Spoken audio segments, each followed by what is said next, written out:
May millennial at Gen Z term ngayon na decluttering. Ibig sabihin maglinis o mag-organize ng iyong mga gamit para mas maayos kang makakapag-isip.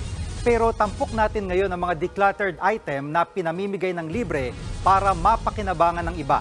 Panoorin natin yan sa report na ito. Tingin-tingin sa paligid mga kapatid, masikip na ba ang ginagalawan ninyo? O di kaya nai-stress na kayo sa mga kalat na nakikita ninyo? Nako, baka oras na para simulan nyo nang mag-declutter.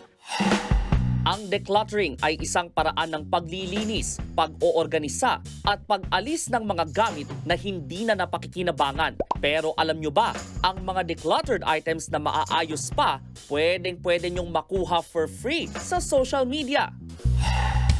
Ang freelancer nga na si Ethan, may 5-seater sofa na hindi na raw ginagamit. Kaya para mapakinabangan pa ng iba, pinost niya ito sa social media.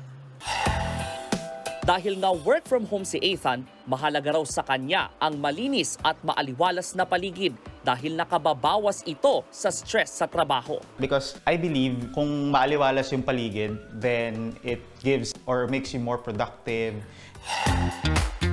Maraming posibleng dahilan para mag-declutter ang isang tao at nakadadagdag ito hindi lang ng espasyo, kundi pati na rin benepisyo sa mental health. Minsan kasi kapag sobrang dami nating kalat, pinapakita nun yung internal clutter na meron tayo sa sarili natin. Or hindi mo na mahanap yung mga gamit mo.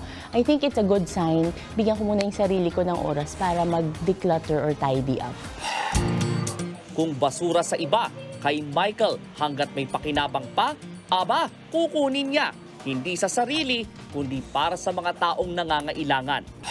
Blessing in disguise nga raw kung ituring ni Michael ang decluttering page na nakita niya online.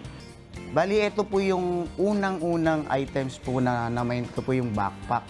Ang coffee table chairs na namain niya, dinonate niya sa barangay hall nila. Pati ang tiles na ito, nakuha niya for free. Flower base na isa sa namain ko na hanggang ngayon po napapakinabangan po ng aming chapel po. Ito po, sa community po.